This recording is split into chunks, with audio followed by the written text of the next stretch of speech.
Hola, amados hermanos. El Señor nos ha concedido otra oportunidad de reunirnos para estudiar la segunda parte del tema, los 7 reyes y Apocalipsis 17. En la primera parte estudiamos de manera intensa el contexto para tener más facilidad en comprender el capítulo 17 de Apocalipsis de manera más clara. Hoy nuestro propósito es estudiar verso a verso el capítulo 17, para que tengamos un entendimiento amplio y claro de la importante profecía de los 7 reyes. Mi nombre es Silberino Kiel, soy fundador del IAG.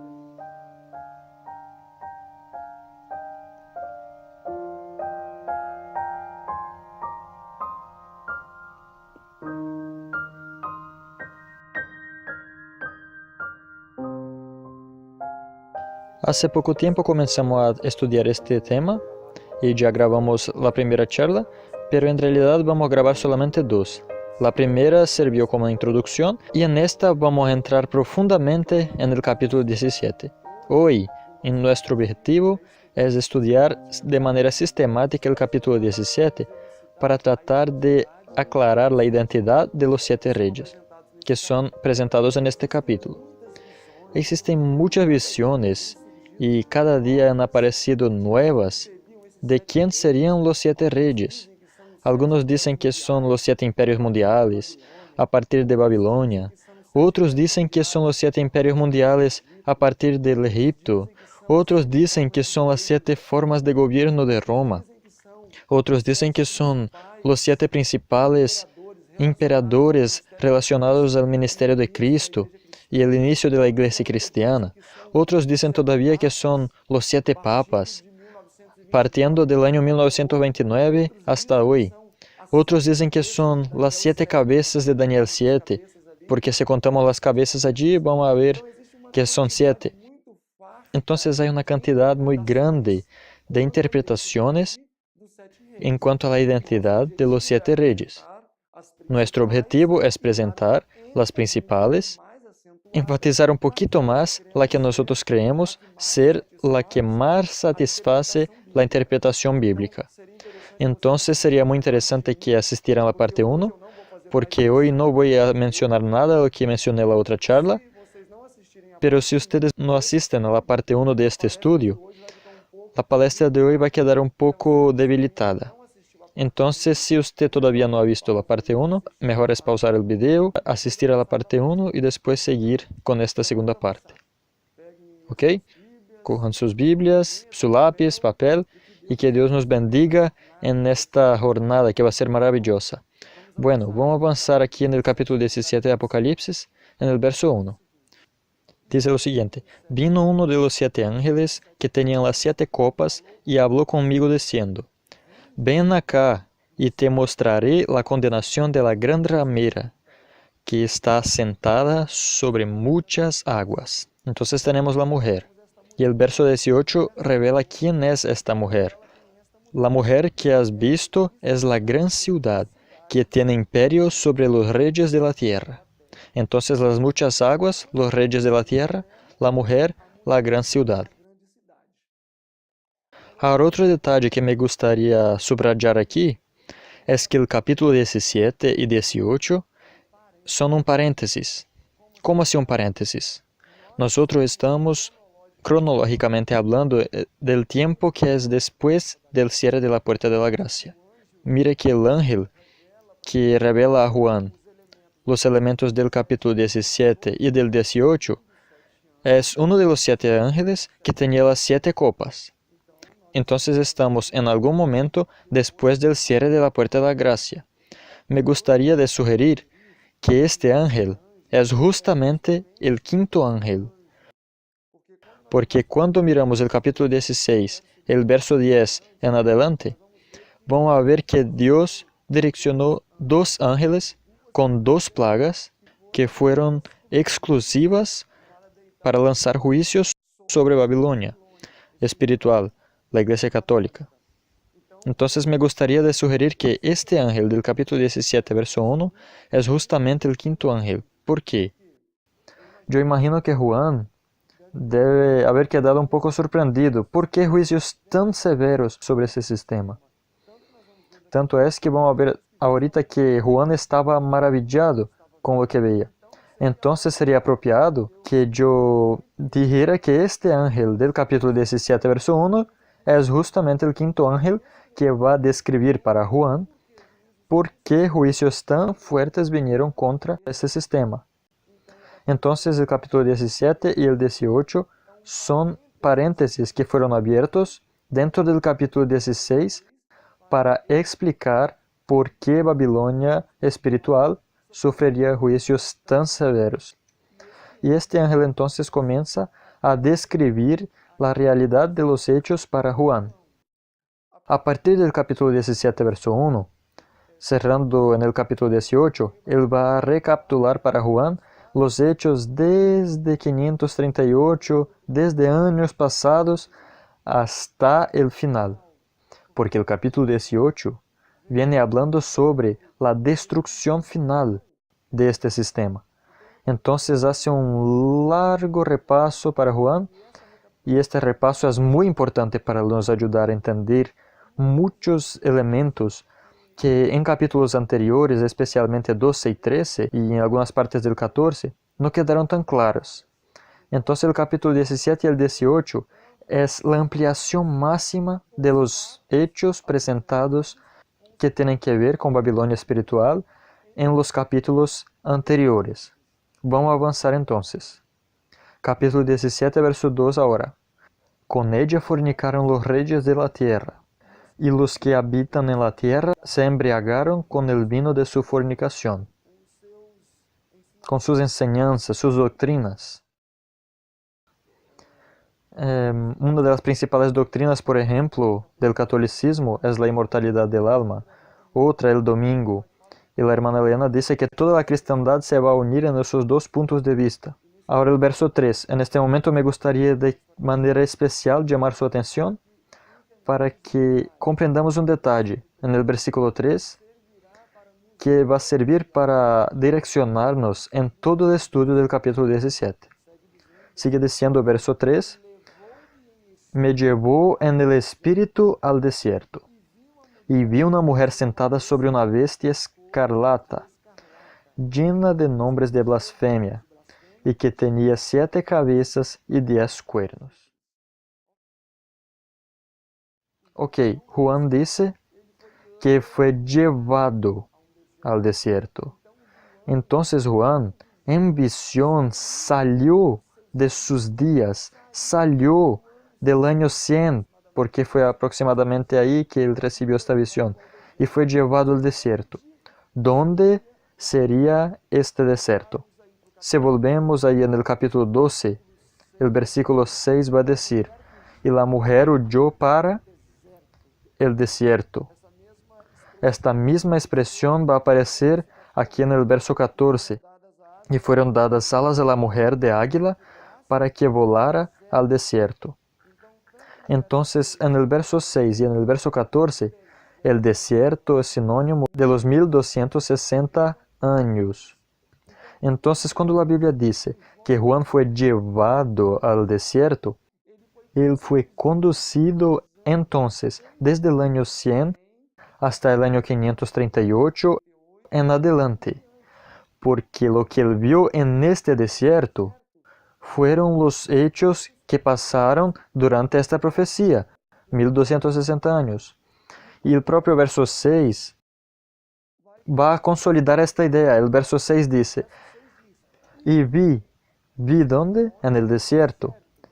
Vi a la mujer embriagada con la sangre de los santos y con la sangre de los mártires de Jesús. Al verla, quedé asombrado con gran asombro. Entonces Juan salió del año 100 y fue transportado al futuro. Entonces, miren que tenemos una profecía progresiva que está avanzando. La profecía no es estática. Nosotros no podemos estudiar profecía de manera estática. Hay que tener siempre en mente que ella es progresiva. Ella va subiendo, va avanzando. Juan entonces salió de sus días, verso 3, y va para el desierto. 1260 años. Este detalle quedó bien claro en la mente de ustedes. Ok, entonces vamos a avanzar. ¿Por qué necesita estar claro en nuestra mente? Porque nosotros vamos a ver que gran parte de los puntos de vista de quién serían los 7 reyes interpretan el presente de Juan como el año 100, el presente cronológico de la visión. Es claro que Juan realmente estaba en el año 100 de manera física, pero cuando comenzó a recibir la visión, él avanzó en el futuro. Él salió del año 100 y fue llevado al futuro. La profecía, ella es evolutiva, ella va avanzando, va evolucionando. Ella es progresiva, y eso necesita estar claro en nuestra mente. Verso 4. La mujer estaba vestida de púrpura y escarlata, y estaba adornada con oro y piedras preciosas y perlas. En su mano tenía una copa de oro llena de abominaciones y de las impurezas de su inmoralidad. Y en su frente estaba escrito un nombre, un misterio, Babilonia, la grande, madre de todas las rameras y abominaciones de la tierra. Entonces aquí es descrita sencillamente la Iglesia Católica. Y esta mujer, según el verso 3, ella iba montada en una bestia. Y como estamos hablando del capítulo que tiene la experiencia máxima de ampliación, los elementos aquí presentados son separados. La mujer representa entonces la iglesia y la bestia representa el Estado. Pero cuando volvemos al capítulo 13, la bestia representa el poder religioso. En el capítulo 12, en la segunda fase, la bestia, aunque sea un animal cívico, también representa el poder religioso, de manera que cada momento necesitamos interpretar el animal mediante el contexto, porque la acción del símbolo determina su esencia. Si la mujer está sentada sobre la bestia, luego ella está dominando, ella está conduciendo, mostrando que aquí estamos hablando de un periodo en que la iglesia y el Estado estaban unidos. Y este cuadro remonta con perfección a la realidad del capítulo 13, verso 1 a 10, y del capítulo 12, la parte en que la mujer es perseguida por un dragón en el desierto. Periodos estos que la iglesia estaba unida al Estado. Todos estos 3 capítulos, refiriéndose a este mismo tiempo, están hablando de la profecía de los 1260 años, cuando la Iglesia Católica manipulaba y se valía de poder civil, del poder del Estado. Y alguien puede decir, pero la bestia no es el papado. Depende. La bestia en realidad es un sistema político, religioso, económico, cultural, demostrando así un gran poder que abarca varias cosas al mismo tiempo. Pero cuando vamos al capítulo 13, por ejemplo, el verso 3 dice, y vi una de sus cabezas herida de muerte. Nosotros sabemos que esta herida de muerte que le golpeó la cabeza, o mejor diciendo, que le atingió una de las 7 cabezas de la bestia, es el papado. La propia hermana Elena dice, y nosotros entendemos que la bestia es el papado. Pero cuando la profecía nos pone una lente de ampliación para demostrarnos un poco más, va a demostrar que el papado no es solamente la bestia, sino que también la cabeza de la bestia. Y cuando vamos aún en el capítulo 3, en el verso 14 dice, y engaña a los que habitan en la tierra con las señales que le fue permitido que hiciera, en presencia de la bestia diciendo a los que habitan en la tierra que hicieran una imagen a la bestia, que había sufrido un golpe de la espada y estaba viva.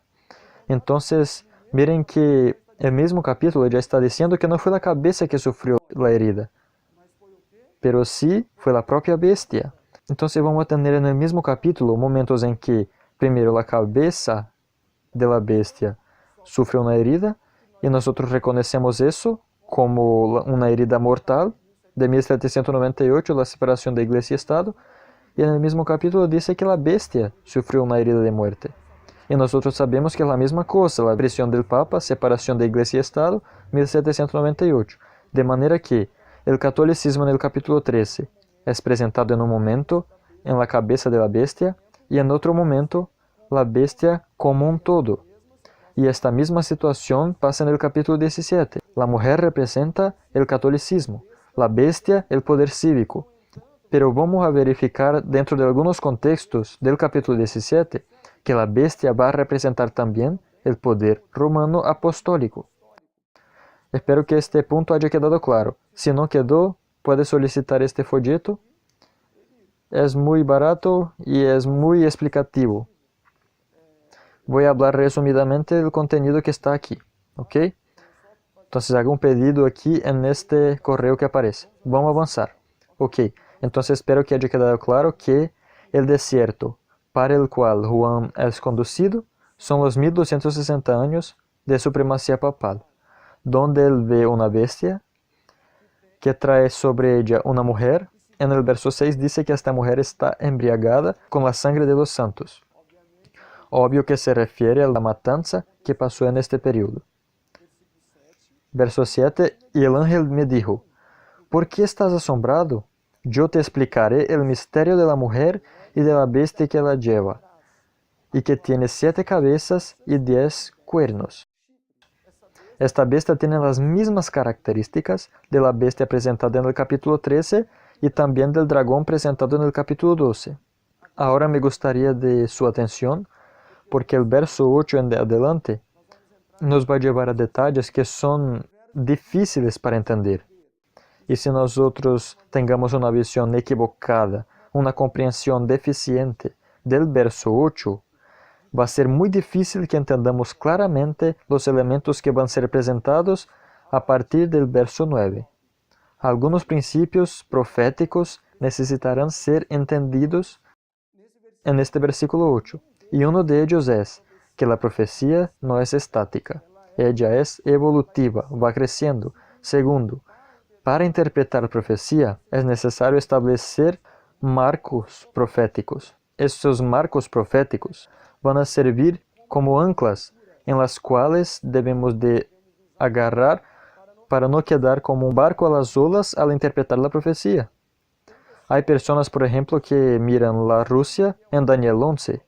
Otros, en Joel, cuando habla de las langostas, dicen que fue la invención del helicóptero. Esto se llama un barco a las olas. Nosotros no podemos interpretar la Biblia de esta manera. Hay que tener en mente que es necesario establecer marcos en los cuales vamos a sostenernos. ¿Listo? Vamos a avanzar entonces. Dice así el verso 8. La bestia que has visto era y no es, y ha de subir del abismo y va a la perdición. Los habitantes de la tierra, cuyos nombres no están inscritos en el libro de la vida desde la fundación del mundo, se maravillarán cuando vean a la bestia que era, y no es, y será. Ok, aquí existen detalles importantísimos que necesitan ser entendidos. Es aquí que vamos a identificar las distintas fases de la bestia. Ahora es importante resaltar una cosa. Esta bestia es la bestia que se está mencionando en el contexto. Es la bestia que lleva a la mujer. Es la bestia que en el capítulo 13, verso 1 en adelante, se refiere al papado. Es el dragón que en el capítulo 12, en la segunda fase del capítulo, que también representa el papado en el periodo de los 1260 años. Muchas personas interpretan esta bestia hasta el verso 7 como papado, o como poder civil unido a la mujer que es a la iglesia, y acá dicen que es Satanás, por ejemplo. Entonces la bestia hasta el verso 7 es una cosa, y en el verso 8 misteriosamente se transforma en otra cosa. Unos dicen que en el verso 8 se refiere a Satanás. Eso es una agresión al contexto. La bestia del verso 8 no puede representar otra cosa sino la bestia que ya fue presentada en el contexto inmediato y en el contexto más ampliado un poco, el capítulo 12 y el capítulo 13. Voy a tratar de poner de forma más práctica posible. Vamos a poner en la pantalla las fases para que quede bien fácil y práctico de comprender, ¿ok? Entonces vamos. La bestia que has visto era. El verbo ver está en el pasado. la bestia que has visto, era. Entonces tenemos ya aquí dos elementos. Has visto y era. ¿Cuándo fue que Juan vio la bestia? 538 a 1798, en el desierto. Pero esa bestia que Juan vio, desde 538 a 1798, en el desierto, ya fue. Entonces tenemos la primera fase de la bestia. ¿Cuál es la primera fase de la bestia? Fue. ¿Fue de cuándo? De 538 a 1798. Entonces, cuando la Biblia dice aquí fue, es porque ya está en el pasado. Entonces, Juan ya no está más en el desierto. Muy bien, eso mismo. Porque él vio la bestia ¿dónde? En el desierto. Pero la bestia ya fue. Entonces, por lo menos, él está más allá de cuál fecha. Él está por lo menos para después del año de 1798. Porque en 1798 la bestia dejó de ser. ¿Por qué? Porque ya fue. ¿Fue cuándo? De 538 a 1798. ¿Ok? Voy a dejar muy claro eso. Entonces, de 538 a 1798, Juan vio una bestia. Ahora tenemos la primera fase de ella. Era, pasado. Entonces, Juan está exactamente ¿dónde? En 1798, cuando la bestia dejó de ser, recibiendo la herida de muerte. ¿Ok? Esa es la primera fase de la bestia. Ahora tenemos la segunda fase de la bestia, y no es. La bestia fue y no es. ¿Por qué? Porque en 1798 recibió la herida de muerte y dejó de ser. Ella salió del escenario mundial. Ella perdió sus privilegios que tenía de estar unida al Estado. 1798, Napoleón separó la iglesia para un lado y el Estado para otro. Separación de iglesia y Estado. Ya no es. Entonces me gustaría salientar un detalle importante. La bestia que has visto era en el pasado y no es presente. Entonces el presente cronológico de la visión ahora es la fase de la bestia y no es la segunda fase de la bestia. ¿Ok? En el inicio Juan fue llevado al desierto. El presente cronológico de la visión era el desierto, los 1260 años. Pero ahora el presente de la visión es la segunda fase de la bestia, ya no es de 1798 en adelante. La tercera fase de la bestia entonces, y ha de subir del abismo. Por favor, no me digan que aquí es Satanás que va a subir del abismo, porque él fue al abismo antes del milenio. Y nosotros estamos hablando de la bestia, no de Satanás. Ya no es segunda fase de la bestia, y ha de subir del abismo. Entonces la fase ya no es, fue desde 1798 hasta el momento en que la bestia va a subir del abismo. ¿Y cuándo es que la bestia va a subir del abismo? Es cuando ella se une otra vez al Estado. ¿Qué fue que llevó la bestia al abismo? Si ella sale es porque entró. Fue la separación de iglesia y Estado. ¿Qué hace con que esta bestia nuevamente salga del abismo? Cuando se une otra vez al Estado. Entonces la segunda fase de la bestia es desde 1798 hasta que ella se una al Estado. Eso acontece inmediatamente después de la imagen de la bestia, cuando se establece el decreto dominical y todas las informaciones que usted ya sabe. La bestia sale del abismo. Y ahora tenemos la cuarta fase de la bestia, y va a la perdición. ¿Cuándo ella va a la perdición? A partir del verso 10 del capítulo 16, cuando la quinta plaga es direccionada directamente sobre ella. Entonces tenemos la bestia yendo a la perdición. Entonces vamos a recapitular. Primera fase de la bestia era 538 a 1798. Segunda fase de la bestia y no es 1798 hasta, vamos a poner así, el establecimiento del decreto dominical. Tercera fase de la bestia y ha de subir del abismo. ¿Cuándo? Cuando ella se una otra vez al Estado y pueda establecer sus leyes. Cuarta fase de la bestia y va a la perdición, cuando las plagas comienzan a caer sobre ella. Este punto, ¿quedó claro? Si no, es bueno ver otra vez el sermón hasta aquí, leer el folleto e pedir a orientação do Espírito Santo, orar, porque é importante que entendamos estas 4 fases da bestia. São fases distintas para ter uma compreensão apropriada e correta de lo que vamos a ver a partir de agora, ok? Vamos avançar então. Então agora vamos fazer a leitura do verso 9 e avançar. Aqui está a mente que tem sabedoria.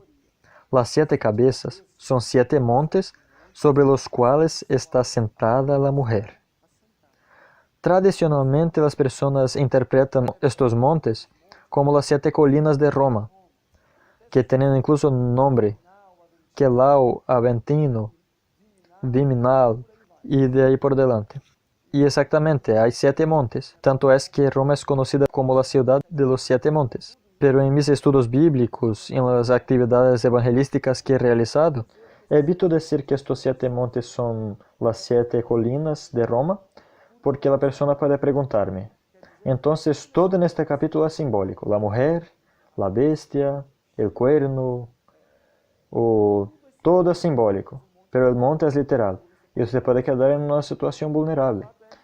La realidad es que usted puede probar fácilmente por la Biblia que proféticamente hablando, un monte puede también referirse a reino. Dios dijo de Babilonia, oh monte destruidor. Daniel 2 dice que el reino de Dios se volvió un monte sobre la tierra. Entonces yo prefiero mencionar el detalle de que estos montes representan en realidad también 7 reyes, 7 imperios. Yo no veo problema en decir que son los 7 montes de Roma, estos montes que acabo de mencionar, y yo creo que incluso pueden ser, solo creo que podemos ponernos en una situación un poco vulnerable. El propio verso 10 ya hace una conexión mostrando que los 7 montes del verso 9 representan la misma cosa de los reyes del verso 10. Y dice así, y son 7 reyes, la misma cosa. 5 ya han caído, uno es, y otro aún no ha venido, el 7º. Y cuando venga, debe quedar solo por un breve tiempo. Entonces podemos concluir que estos 7 montes, los 7 reyes, son la misma cosa. Y ahora es que encontramos nuestro punto controversial. ¿Quién serían los 7 reyes? Los temibles 7 reyes del Apocalipsis 17. Existen tantas visiones y quiero subrayar que respeto todas ellas. No quiero aquí golpear el martillo y decir que es esta o la otra que están correctas y la otra está errada. Sencillamente quiero exponer lo que veo que las escrituras presentan de manera más clara. Pero me gustaría mencionar, aunque sea de manera superficial, algunas de las visiones principales. Algunas no voy a mencionar porque considero muy destituidas de sustentación bíblica. Pero me gustaría mencionar algunas que considero que puede tener algún tipo de apoyo. Bueno, la primera de ellas, y es la más tradicional, es que estos 7 reyes representan las 7 naciones principales que hayan tenido relación con el pueblo de Dios desde Egipto, que serían Egipto, Asiria, Babilonia, Medo-Persia, Grecia, Roma imperial y Roma papal. 7 imperios. Los que defienden esta visión creen que el presente cronológico de la visión de Juan sería el propio año 100, cuando dice así, 5 ya han caído y uno existe. Uno existe cuando, allá en el año 100, en los días de Juan. Entonces en el año 100, en los días de Juan, él estaba viviendo en los días del 6º imperio. Entonces mirando para el pasado, del año 100, y el 6º imperio sería Roma imperial, tenemos 5. Grecia, Medo-Persia, Babilonia, Asiria y Egipto. Entonces serían exactamente 6. Uno aún no es venido, Roma papal, y cuando venga debe quedar solo por un breve tiempo. Bueno, me parece coherente, pero algunas cosas tienen que ser llevadas en consideración. Primero, si yo digo que el contaje comienza por Egipto, nosotros ya huimos del delimitador profético, que es Daniel 2. En las profecías del tiempo del fin, el Egipto como nación no tiene relevancia. Necesito respetar los límites establecidos por Daniel 2. Otro detalle a mencionar es que el texto bíblico dice que el séptimo iba a durar poco tiempo. Los que creen en esta visión van a llegar a la conclusión de que el séptimo reino sería Roma papal. Y en realidad Roma papal no ha durado poco tiempo. Sumando todos ellos, sería un tiempo menor que el séptimo estuvo en vigencia. O sea, sería incoherente, porque en realidad el séptimo en esta visión, que sería Roma papal, fue el que más duró y no el que debería llevar solo un poco de tiempo como determina la profecía. Otro punto a mencionar es lo siguiente. La visión es progresiva. Si el texto dice que Juan fue llevado, ¿cómo es que voy a decir que uno existe es el año 100? Él ya está en el año 1798. ¿Cómo podríamos hacer esta vuelta y ahora estar en el año 100 otra vez? No sería coherente, ¿cierto? Otro detalle importante es lo siguiente. El papado cayó en 1798. Y cuando miro el capítulo 17, que es la ampliación máxima de las profecías de Apocalipsis, ¿dónde quedaría el imperio mundial mencionado en el capítulo 17 a partir de 1798? Porque si el séptimo es el papado, y en realidad el papado sería el octavo también, ¿quién es que estaría en el escenario mundial desde 1798 hasta el decreto dominical, cuando el papado otra vez va a aparecer en el escenario? Quedaría ahí un espacio. Dios siempre tiene un representante oficial en la tierra. Proféticamente, también necesitamos reconocer que Satanás siempre tiene también un imperio mundial que lo representa.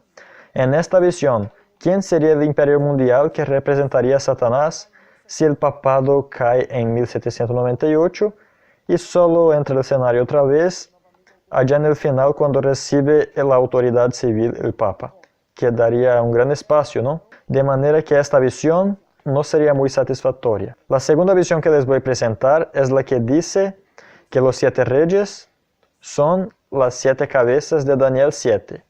Porque Apocalipsis 13 dice que la bestia absorbió algunas de las principales características de los animales presentados en Daniel 7. Entonces, cuando hacemos la suma de las cabezas de Daniel 7, vamos a tener exactamente 7 cabezas, ¿ok? Vamos a contar el león, una cabeza. El oso, otra cabeza, 2 cabezas. El leopardo, ¿cuántas cabezas tiene? 4, 6. El animal terrible y espantoso, una cabeza, 7. Entonces, de esta manera, los que defienden esta idea dicen que los 7 reyes representan las 7 cabezas presentadas en Daniel 7. ¿Ok? Ahora, ¿por qué yo creo que este punto de vista tampoco es fuerte? Porque, primeramente, la Biblia trabaja con imperios mundiales, ¿ok? El leopardo, que tiene 4 cabezas, es un reino dividido en 4, pero no son 4 imperios. Es un único imperio, pero dividido en 4. ¿Se acuerdan de la división del imperio griego? Casandro, Lisímaco, Ptolomeo y Seleuco, los 4 generales repartieron el reino en 4 grandes partes. El hecho es que no se hicieron cada uno un imperio. Proféticamente hablando, Grecia permaneció como un imperio mundial hasta 168 cuando fue sucedida por Roma imperial. Entonces no puedo decir que allí son 4 imperios distintos, porque no son. Era el imperio griego dividido. Esta visión sigue el mismo principio de la visión anterior en lo que dice respecto a la evolución cronológica de la visión. Cuando la Biblia dice que uno existe, ellos creen que es el presente de la visión de Juan y no en el desierto a partir de 538, o sea, allá en los días de Juan, cuando Roma imperial estaba en vigencia. Pero hay un cierto conflicto, ¿por qué? Porque durante el periodo del año 100 en que Juan recibió la visión, los que defienden esta visión dicen que el reino que estaba con el poder era aún el imperio griego en algunas partes. Entonces el presente de Juan, en el cual recibió la visión, sería en el periodo del 6º rey presentado en Apocalipsis 17, que es en cierta parte la Grecia y en cierta parte Roma imperial. porque en aquel momento existía aún influencia griega y existía también, como imperio mundial reconocido por la profecía, la actuación de Roma imperial. Ahora hay un detalle muy grave en esta situación. Si el sexto es parte del imperio griego y el séptimo es Roma imperial, ¿dónde queda Roma papal en la historia? Roma papal desaparece del escenario. Además que hay incoherencia del séptimo que dura poco tiempo, como dice el capítulo 17, pero el séptimo en esta visión es Roma imperial, que no duró tan poco tiempo así. Fue desde 168 a.C. hasta 538 después de Cristo, y fueron más de 6 o 7 siglos de duración. Y entonces Roma papal desaparece del escenario, porque ya hay 7. Pero cuando vamos al propio capítulo 17, y el verso 11 dice, la bestia que era y no es, también es el octavo y procede de los 7. Es tan importante la presencia de la bestia en el estudio del Apocalipsis 17, que el verso 11 dice que va a estar en el escenario 2 veces. Va a estar entre el séptimo y después, cuando aparezca el octavo, va a ser también el octavo. Pero en esta visión ella desaparece. Tenemos las 7 cabezas de Daniel, y la séptima es Roma imperial, y el octavo, que debería ser Roma papal, que es de los 7, no aparece. Entonces esa visión, ella no tiene como sostenerse en la Biblia, contextualmente hablando. Dentro de Apocalipsis 17, quedaría muy difícil comprobar que los 7 reyes son las 7 cabezas de Daniel 7. El tercer punto que quiero considerar con ustedes son los que creen que los 7 reyes de Apocalipsis 17 son los 7 papas que han tenido poder de 1929 hasta los días actuales. Coincidencia o no, si yo voy a contar todos los papas de 1929 hasta el actual papa, vamos a tener exactamente 8 papas. Muchos entonces creen que estos 8 papas representan los 7 más 1 reyes presentados en Apocalipsis 17. Pero me gustaría considerar con ustedes algunos puntos para ver si realmente esta visión está en armonía con las Escrituras. El primer detalle a subrayar aquí es que necesitamos identificar el presente cronológico de la visión. Capítulo 17, verso 8, dice que la bestia que has visto era y no es.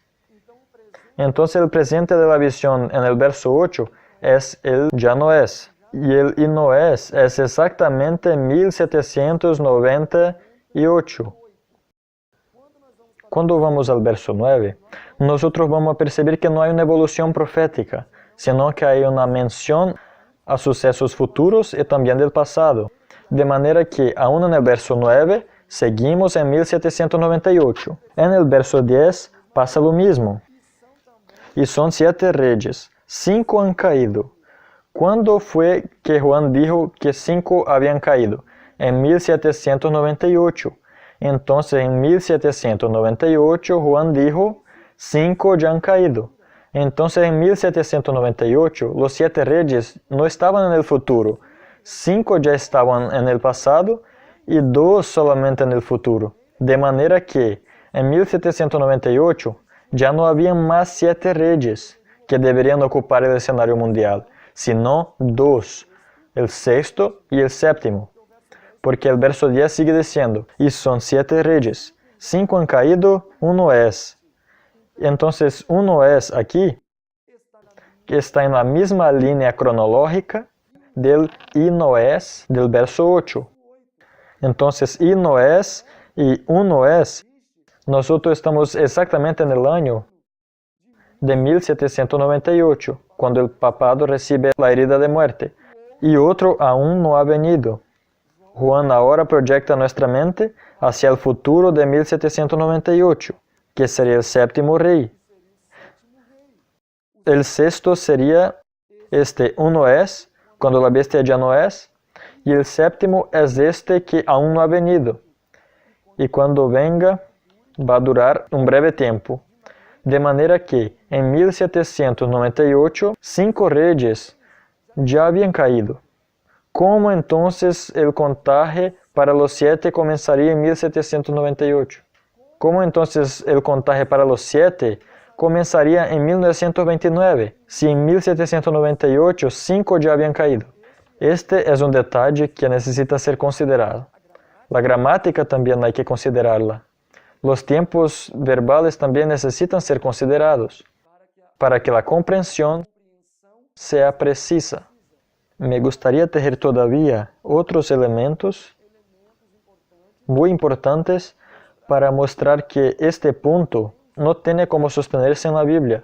Otro punto a considerar es que el presente cronológico de la visión del capítulo 17, dentro de esta visión, sería en los días de Juan Pablo II, pues él es el sexto.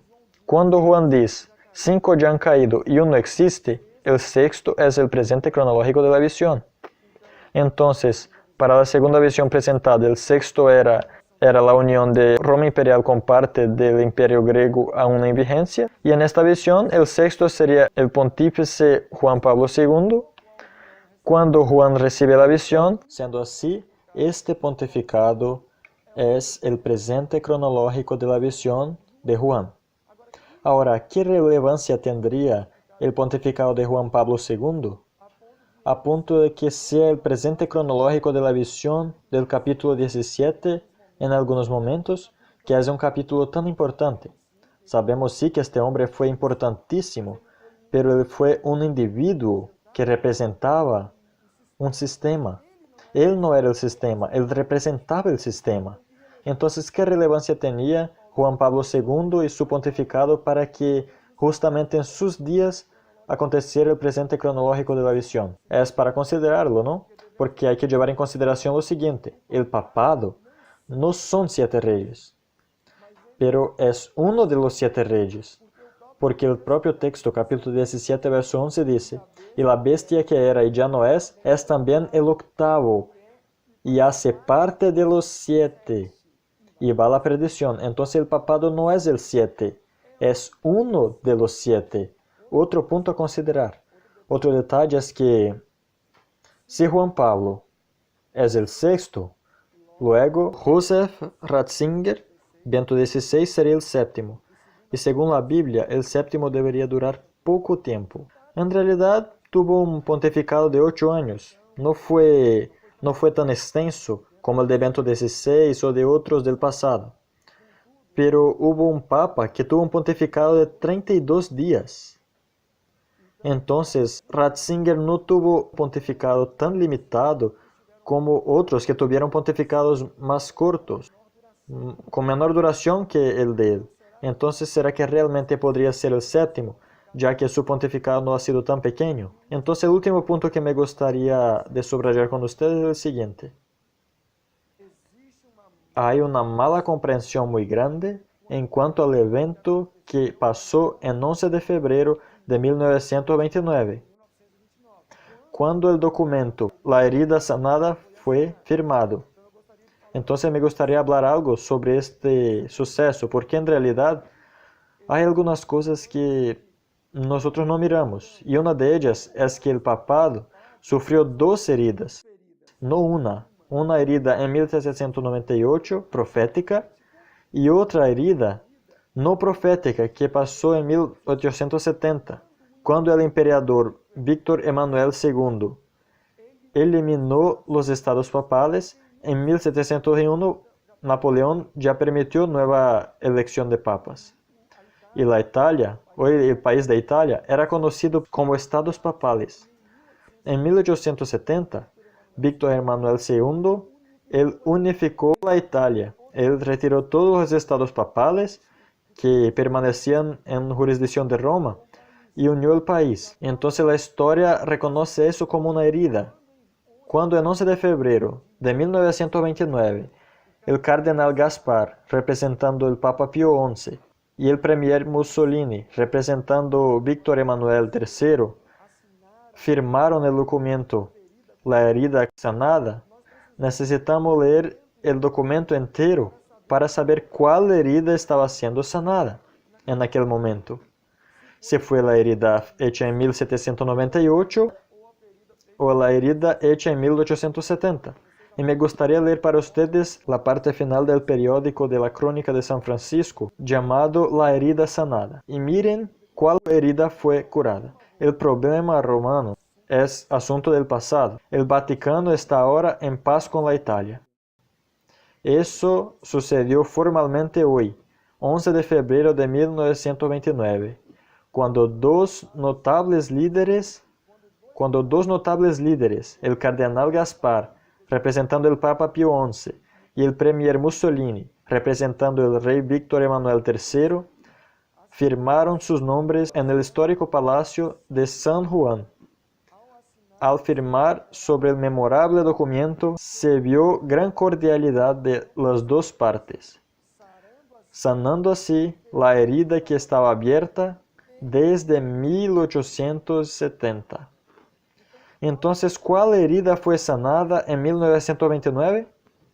No la herida hecha en 1798, mas la herida hecha en 1870. En este momento, el papado no ha recuperado todos los estados papales de Italia, pero el estado que funcionaba como la sede de Roma en aquellos días, se les devolvió el Vaticano.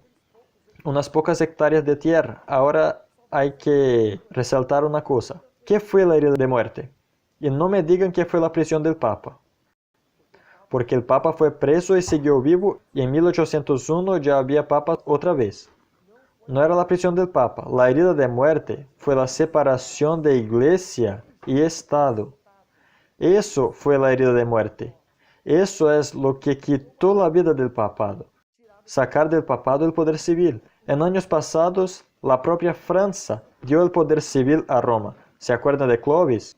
Uno de los 10 cuernos dio el poder al papado. Y en 1798, la propia Francia le quitó el poder al papado, separando Iglesia y Estado. Entonces, la cura de la herida solo puede ser lo contrario de la herida. Si la herida fue separar Iglesia y Estado, la cura luego sería la unión de Iglesia y Estado. En 1929, eso no pasó. El papado no tomó otra vez el poder del Estado. Sencillamente recibió otra vez el poder sobre su pequeño país. Otro detalle a subrayar es que cuando vamos al Apocalipsis 13, vamos a percibir que es la segunda bestia, los Estados Unidos de América, que hace la cura de la herida, y no la Europa. Mussolini vivió en Europa. No es Europa que sana la herida de la Europa. Son los Estados Unidos que sanan. Entonces, la cura de la herida mortal va a suceder en otro continente, miles de kilómetros de distancia, y no en la propia Europa, porque no es Europa que cura la herida de Roma, es Estados Unidos, ¿ok? Espero que haya quedado claro hasta aquí. Ahora quiero presentar a ustedes el cuarto punto, la cuarta visión, que yo creo tiene más respaldo en la interpretación bíblica. No solamente contextual, pero también interpretación más amplia, no solamente en Apocalipsis, mas también en el libro de Daniel. Bueno, el capítulo 17, verso 10 dice que son 7 reyes, 5 han caído, uno es. En lo que ya hablamos, cuando la Biblia dice que uno es el presente cronológico de la visión de Juan, que está paralelo al y no es del verso 8.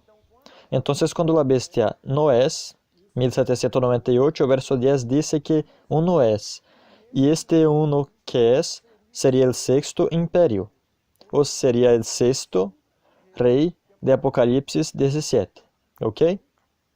Vamos a mirar ahora Daniel 2, quiero trabajar con el apoyo de Daniel 2, quiero respetar Daniel 2. Cuando miramos a Apocalipsis 13, vamos a percibir que la bestia del Apocalipsis 13 absorbió características de los animales presentados en Daniel. El capítulo 13 presenta que la bestia absorbió características de Babilonia en adelante y no para atrás.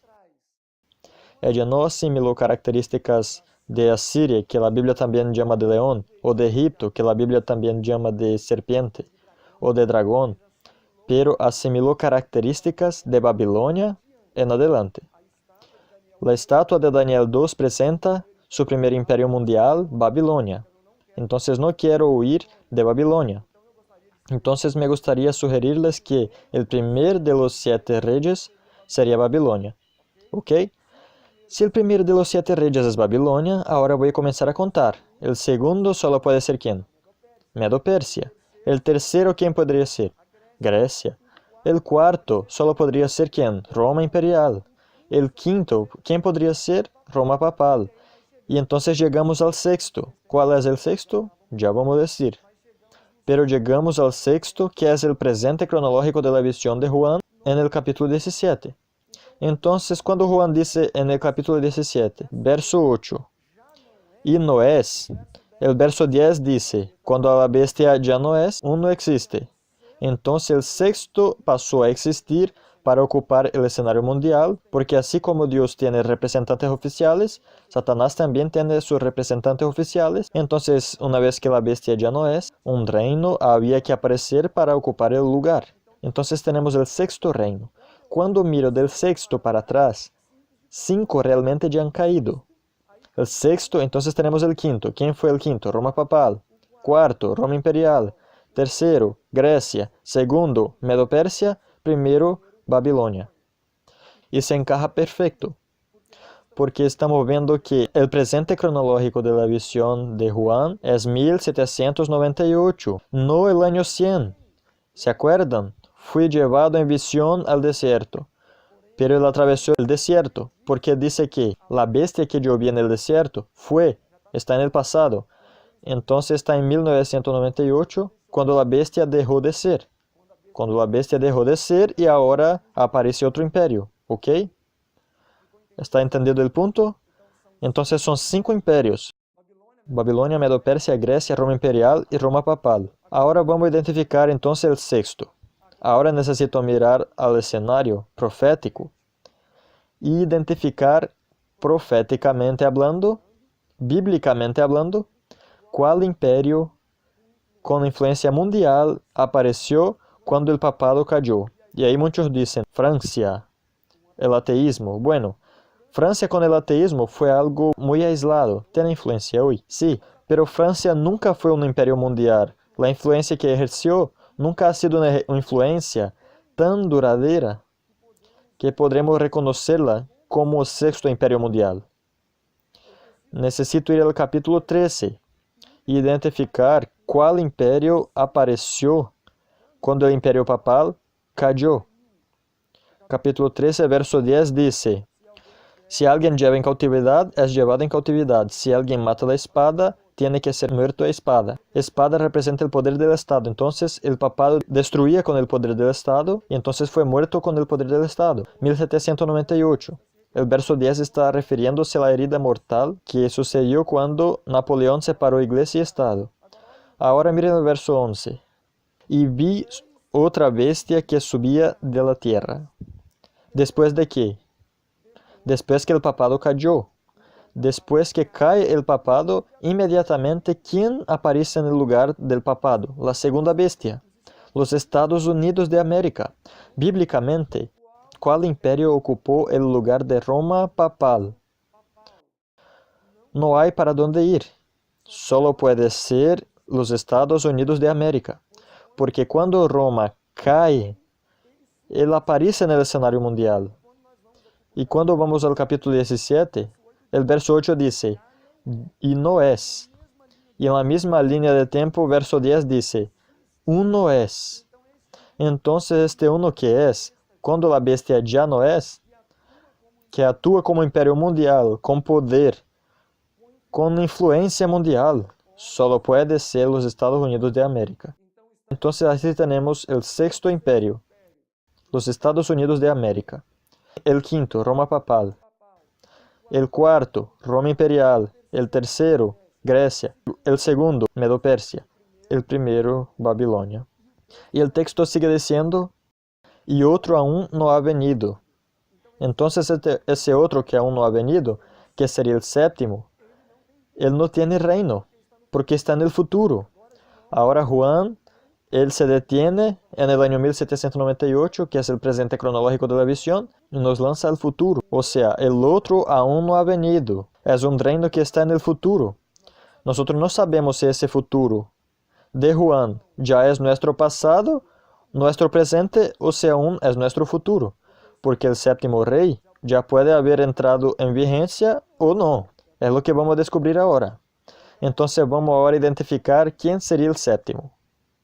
Capítulo 17, verso 11. Vamos a leer otra vez el verso 10. Y son 7 reyes, 5 han caído, uno es y otro aún no ha venido, y cuando venga debe quedar solo por un breve tiempo. Verso 11.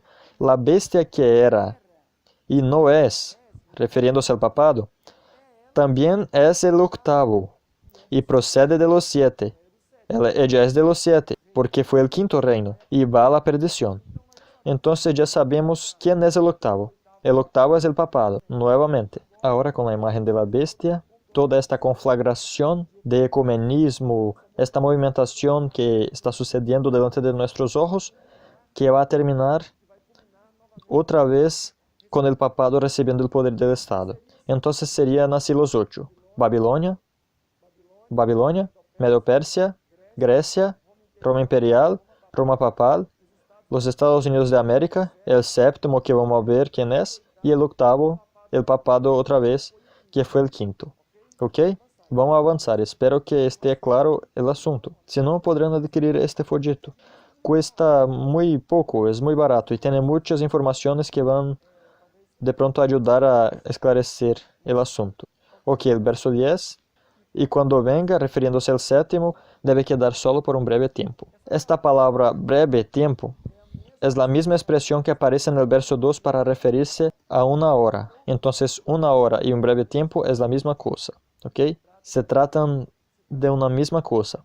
De 1844 hasta aquí, Apocalipsis 10 dice que no habría más tiempo profético. Entonces no puedo contar esta una hora con contaje profético de un día, ano, 2 días, anos, etc. Porque de 1844 para acá ya no habría profecías de tiempo. Entonces esta expresión del verso 10, breve tiempo, la expresión del verso 2, una hora, son la misma cosa. Entonces en el verso 10 tenemos un reino que está en el futuro, que iba a reinar un poco de tiempo. Y el verso 11 dice quién es el octavo, y el verso 12 dice: los 10 cuernos que has visto son 10 reyes que aún no han recibido reino.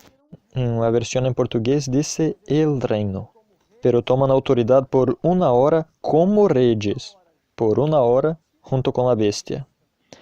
Entonces sabemos que estos 10 cuernos estarían comandando un reino junto con la bestia, ¿ok? Cuando miramos el verso 10, él dice que el séptimo rey está en el futuro y aún no tiene reino. Cuando vemos el verso 12, vemos que los 10 cuernos son 10 reyes que no han recibido el reino. Entonces el séptimo rey, mencionado en el verso 10, que no tiene reino, solo podrían ser los 10 cuernos del verso 12 que recibirían el reino por un breve tiempo junto con la bestia. Ok, exactamente eso. Los 10 cuernos son el séptimo rey, que según el verso 10 reinaría poco tiempo, y el verso 12 dice que ellos reinarían juntamente con la bestia. ¿Por qué deberían reinar junto con la bestia? Porque estos 10 cuernos serían los que van a traer la vida al octavo rey, o sea, van a retirar la bestia del abismo. Por eso es que necesitan reinar juntos. Y siguiendo el propio texto dice, verso 13, estos tienen un solo propósito, los 10 cuernos que tendrán el reino, y entregan su poder y autoridad a la bestia. Verso 17, porque Dios ha puesto en sus corazones el ejecutar su propósito, refiriéndose a los 10 cuernos, y que tengan un solo propósito, y que entreguen su reino a la bestia, hasta que se cumplan las palabras de Dios. Entonces estos 10 cuernos van a reinar por poco tiempo, van a servir sencillamente como una puente para el octavo reino, para el octavo rey que es el propio papado de los 7, para que otra vez entre en el escenario. Ahora, ¿quién sería entonces estos 10 cuernos que tendría el reino y que reinarían como reyes juntamente con la bestia?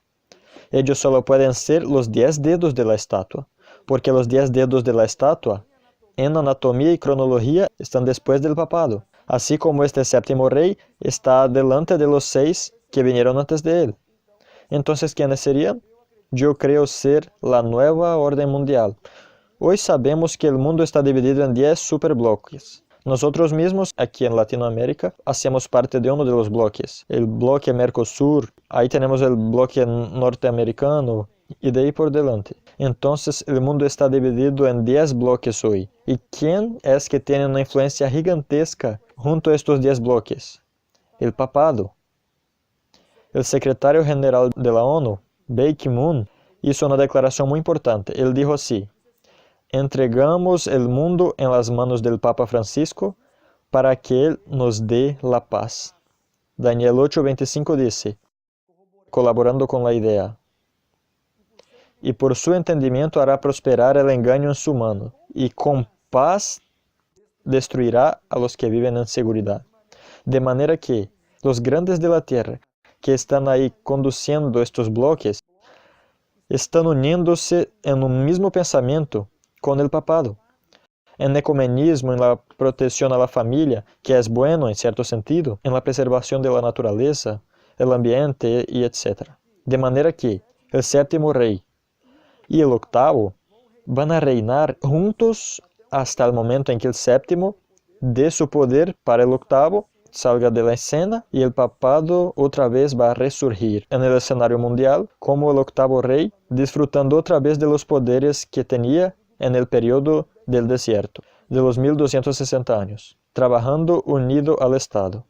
Y ahí entonces la destrucción va a ser terrible. Entonces, hermanos, el séptimo rey sería el nuevo orden mundial y todo lo que tiene relación con él. Porque hay una gran ligación entre estos grandes hombres de la tierra que desean no solamente eliminar el pueblo de Dios, pero también reducir un poco de la población mundial, porque este mundo ya no soporta tanto tiempo más la cantidad de personas que están aquí. La naturaleza, el propio clima, ha sido cada vez más debilitado. Entonces el papado va a influenciar este séptimo rey para que este séptimo rey dé su poder y autoridad a él, y ahí entonces sí vamos a ver en estos últimos días los terribles actos practicados durante los 1260 años. De manera entonces que los 7 reyes quedan así dispuestos. Primero Babilonia, segundo Medo-Persia, tercero Grecia, cuarto Roma Imperial, quinto Roma Papal, sexto Estados Unidos de América, séptimo Nueva Orden Mundial y el octavo otra vez el papado.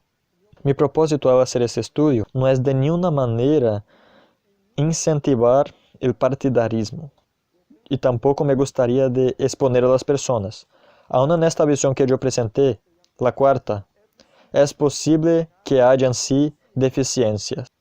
Por ejemplo, yo hasta mencioné antes, ¿cómo puede la bestia ser el papado y en algún momento la mujer ser el papado y en otro momento la cabeza ser el papado?